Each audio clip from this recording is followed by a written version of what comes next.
Mariko, share ko lang ulit or explain ko lang sa inyo paano nga ba namin iniinom itong Viva Light. So, yung advice lang naman sa amin to ng doktor. Pero kung merong advice yung mga doktor nyo, pwede nyo naman sundin yun. And kung sa akin naman, kung same tayo, yun yung sundin nyo, diba?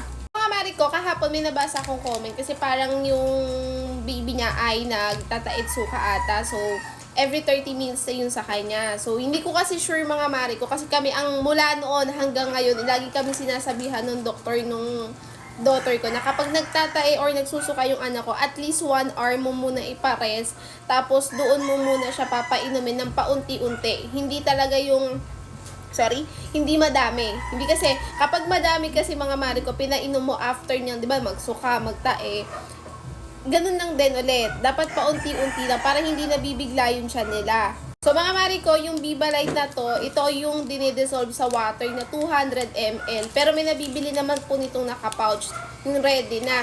Pero maraming brand yan, yung mga ORS. Katulad nito, katulad nyan. Pero kasi mga Mariko, natikman ko na to, masarap to, para siyang seso, yung lasa niya.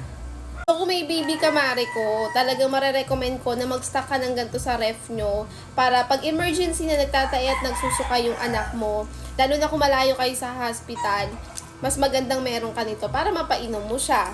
Pero advice ko lang din sa'yo na kapag nakita mo na malala na yung anak mo, halos nanlalata na siya sa pagsusuka at pagtatain niya, dalihin mo na siya sa hospital. Huwag ka nang umasa sa mga ganito kasi baka kailangan na talaga niya ng professional na titingin talaga sa kanya. So, ito lang naman, Mariko, ay pang-unang lunas lamang.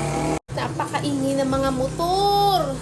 Hindi ko ma-explain na maayos sa inyo. So, ayun mga Mariko, ayun nga, gaya ng sabi ko, pag talaga nakikita nyo malala na yung anak nyo, isugod nyo na sila sa hospital. Ito lang naman kasi lagi lang naman ito sinasabi sa amin ng mga doktor na habang nag-aantay kami, nakapila kami, ganun, o painumin nyo muna ng ORS. Sana nakatulong tong video ulit. And kung meron pa kayo ibang tanong about dito sa Viva Light natin, mag-comment lang po kayo. And tatry ko po talaga sagutin yan.